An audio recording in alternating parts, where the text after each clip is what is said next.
সামরিক শ্রেষ্ঠত্ব ছাড়া রাষ্ট্রের সার্বভৌমত্ব রক্ষা করা যাবে না। ভারত কখনো চাইবে না আপনি মেরুদণ্ড সোজা করে দাঁড়ান। ভারত যখন খুশি যেভাবে খুশি তোমাকে ধর্ষণ করে চলে যাবে, তোমার জন্য বাধা দেওয়ার কোনো ক্ষমতা না থাকে। এরা হচ্ছে দুর্বৃত্ত, এরা জাতীয় শত্রু, এগুলোকে চিনে রাখতে হবে। সামরিক শ্রেষ্ঠত্ব ছাড়া সার্বভৌমত্ব যে রক্ষা করা যায় না, সেটার বড় সাম্প্রতিক সময়ের বড় উদাহরণ হচ্ছে ইরান। সবাই ভেবেছিল যে মার্কিন যুক্তরাষ্ট্র আক্রমণ করলে তারা ছিন্ন বিচ্ছিন্ন হয়ে যাবে, ইসরায়েলের গাজাতে তারা যে পরিস্থিতি তৈরি করেছে সেরকম সিচুয়েশন হয়ে যাবে, কিন্তু আমরা ফলাফল দেখলাম সম্পূর্ণ উল্টা।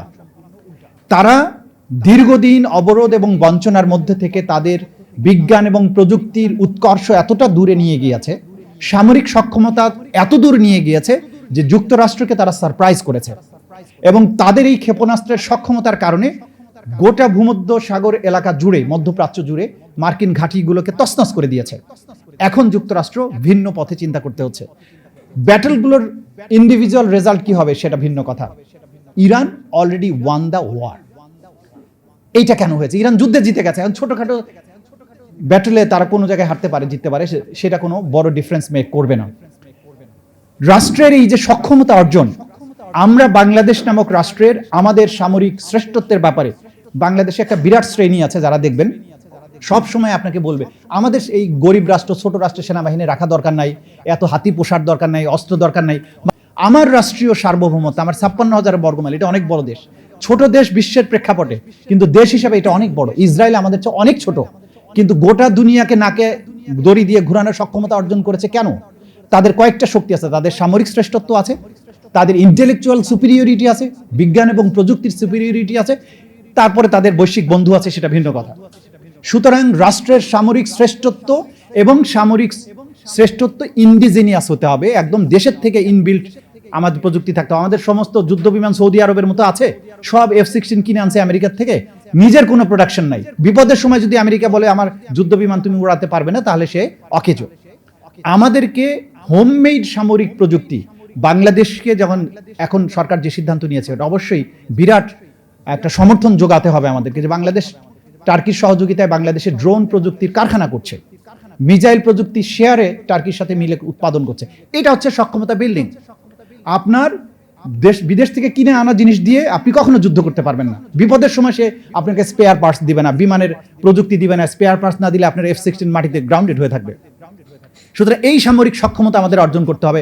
সরকার যেটা সিদ্ধান্ত নিয়েছেন আমি সাধুবাদ জানাই। চট্টগ্রাম অঞ্চলে যে প্রতিরক্ষা কারখানা করা হচ্ছে, এইটা সামরিক সক্ষমতা এবং রাষ্ট্রের সার্বভৌমত্ব রক্ষার দিকে একটা পদক্ষেপ। এই জিনিসগুলো আমাদের অবশ্যই অ্যাপ্রিসিয়েট করতে হবে। দ্বিতীয় হচ্ছে যে অর্থনৈতিক সক্ষমতা। আমাদের এখন পর্যন্ত যে গার্মেন্টস বেসড অর্থনীতি, এখান থেকে বেরিয়ে আসতে হবে। IMF এর লোন নিয়ে রাষ্ট্রের সার্বভৌমত্ব রক্ষা করা যাবে না, কারণ IMF লোন দেওয়ার সময় আপনাকে সব সময় তার রাস্তায় ডিকটেট করবে, এবং সে কখনো চাইবে না আপনি মেরুদণ্ড সোজা করে দাঁড়ান। সে কারণে ইব্রাহিম ট্রাওরের কথা আমরা উদাহরণ রাখতে পারি। এই মুহূর্তে আফ্রিকার সবচাইতে ইন্সপায়ারিং লিডার, বুরকিনা ফাসোর যে লিডার, সে একটা হতদরিদ্র রাষ্ট্রকে 3 বছরে যে একটা অনন্য উচ্চতায় নিয়ে গেছে।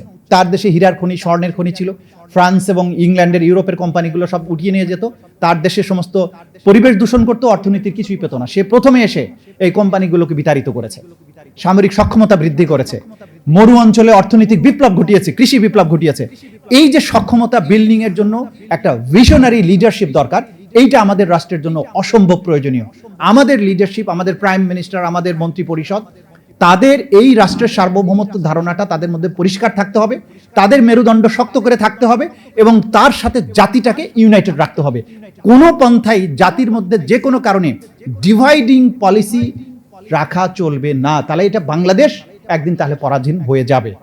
তাহলে অর্থনীতির কথাটা বলছিলাম, আমাদের অর্থনীতির বড় জায়গা, এক্সপ্লোর করার জায়গা হচ্ছে বে অফ বেঙ্গল, বঙ্গোপসাগর। বঙ্গোপসাগরের তার তলদেশের সম্পদ, সির যে সম্পদ, সেটা পাশাপাশি বাণিজ্য পথ হিসাবে বাংলাদেশের বঙ্গোপসাগরের যে অসামান্য গুরুত্ব আছে সেটা আমাদের উপলব্ধি করতে হবে। দেখুন, চায়না এবং ভারতের দ্বৈরথ, আমেরিকা এবং চায়নার যে দ্বৈরথ, সেই জায়গায় বাণিজ্য রুট হিসেবে ভবিষ্যতে মালাক্কা প্রণালী যদি কখনো বন্ধ হয়ে যায়, বিকল্প বাণিজ্য রুট হিসাবে বে অফ বেঙ্গল, অর্থাৎ চায়না থেকে মায়ানমারের আরাকান রাজ্য হয়ে বঙ্গোপসাগর হয়ে যে যদি বিকল্প বাণিজ্য রুটের ব্যবস্থা করা যায়, এটা বিশ্ব শক্তিগুলোর জন্য একটা বিরাট ব্যাপার হয়ে দাঁড়াবে। সেই বাণিজ্য রুটের নিয়ন্ত্রক হচ্ছে আমরা। আমাদেরকে বুঝতে হবে আমাদের শক্তির উৎসটা কোথায়। সেই বে অফ বেঙ্গলকে, আমাদের পোর্টগুলোকে সুরক্ষিত করা, এবং সেই খুলনা বা পাইকগাছা থেকে শুরু করে টেকনাফ পর্যন্ত যে বিস্তৃত সি উপকূল আমাদের, এই উপকূলে আমরা অনেকগুলোকে সি পোর্ট বানাতে পারি, বন্দর বানাতে পারি, যেটা বাংলাদেশের অর্থনীতিকে একেবারে অনেক বেশি আপলিফট করবে, যেটা আমরা সিঙ্গাপুরের পর্যায়ে পৌঁছে যেতে পারি। সেখানে শুধু গার্মেন্টস নির্ভর অর্থনীতি দিয়ে হবে না। IMF এর প্রেসক্রিপশনে একটা রাষ্ট্র চললে সে কখনো তার মেরুদণ্ড সোজা করে দাঁড়াতে পারবে না। এই কাজটা আমাদেরকে করতে হবে। আচ্ছা, হরমুজ প্রণালী, আমরা যে এই বে অফ বেঙ্গলের কথা আমরা বললাম, একটা প্রণালী বা একটা জলপথ সার্বভৌমত্ব রক্ষার জন্য একটা বড় সেফগার্ড হতে পারে, ইরান সেটা দেখিয়েছে। হরমুজ প্রণালীর উপরে এ তো ওপেনই ছিল, কিন্তু যুদ্ধ করতে গিয়ে এমন একটা পর্যায়ে গেল যে তারা এটার নিয়ন্ত্রক হয়ে গেল। এখন গোটা দুনিয়া মিলে হরমুজ প্রণালীকে ওপেন করতে পারছে না। ইরান বলছে আমার উপরে যদি হামলা করো, আমার সার্বভৌমত্ব কেড়ে নেওয়ার চেষ্টা করো, আমি এই গলাটা কেটে দেবো। বিনিময়ে কি হচ্ছে যে এখন পরাশক্তিগুলো তার পায়ে পড়ছে যে আমরা হরমুজ প্রণালী ওপেন চাই, বিনিময়ে তো আমরা সবকিছু দিতে রাজি আছি।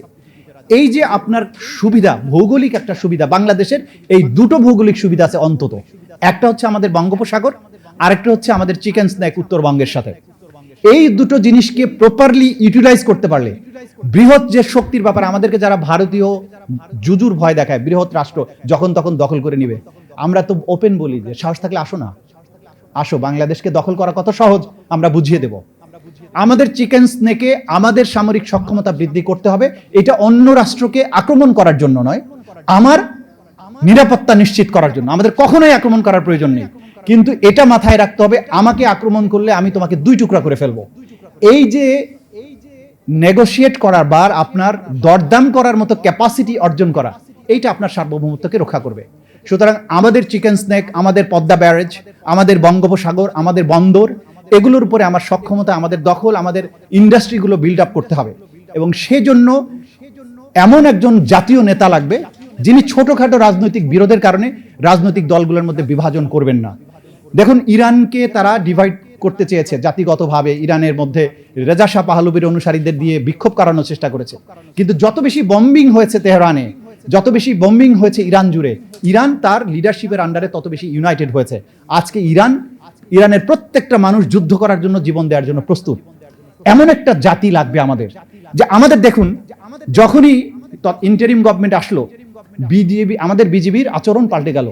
প্রতিদিন বর্ডারে গুলি করে মানুষ মারে, আর এবার ঢুকলে কি করে, বিজিবি তাকে ধরে, বিজিবির পা ধরে বিএসএফ বসে থাকে।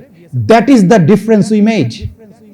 আমাদের নেতৃত্বকে এতটা মেরুদণ্ড সোজা করে দাঁড়াতে হবে, আমার ভূখণ্ডে তুমি চোখ রাঙাবা, আমি তোমাকে ছেড়ে দেব না।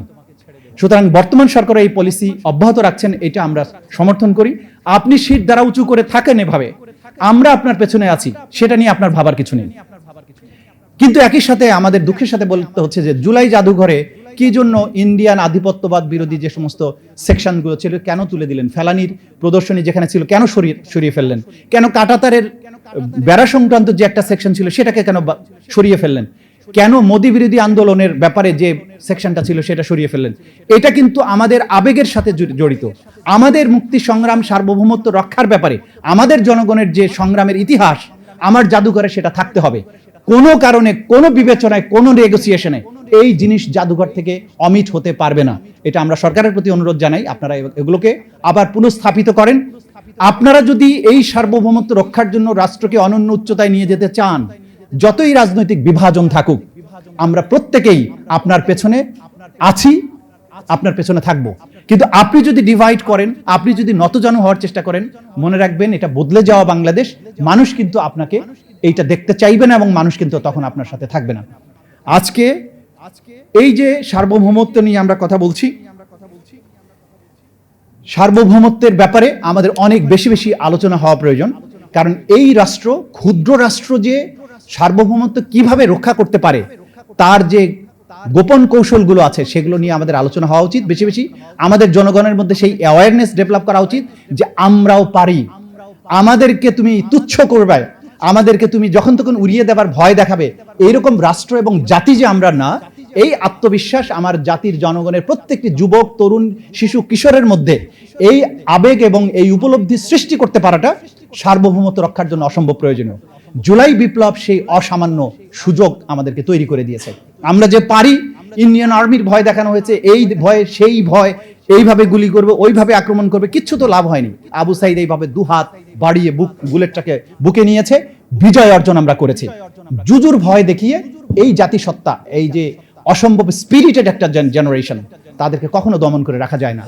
আমরা নতুন সূর্যোদয় দেখেছি, এবার এইটাকে মধ্য গগনে নিয়ে যাওয়ার জন্য যা যা করার আমরা এক এক করে করবো ইনশাল্লাহ। সেই যাত্রাপথে সবাই আসুন, একসাথে হাতে হাত রেখে সামনে এগিয়ে যাই। আপনাদের সবাইকে ধন্যবাদ। আসসালামু আলাইকুম। সার্বভৌমত্ব বলতে আসলে আমরা কি বুঝি?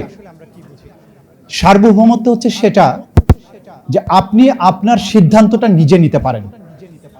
আপনার অর্থনৈতিক পলিসি কি হবে, রাজনীতি কি হবে, ফরেন পলিসি কি হবে, এনার্জি সেক্টরের ব্যাপারে আপনি কি করবেন, সামরিক পলিসি কি হবে, আপনার রাষ্ট্র, আপনার দেশ, সিদ্ধান্ত গ্রহণের ক্ষমতা এই রাষ্ট্রের। অন্য কারো ডিকটেশনে আপনি সিদ্ধান্ত নেন না। মোটা দাগে এটার নাম সার্বভৌমত্ব, সভরেন্টি।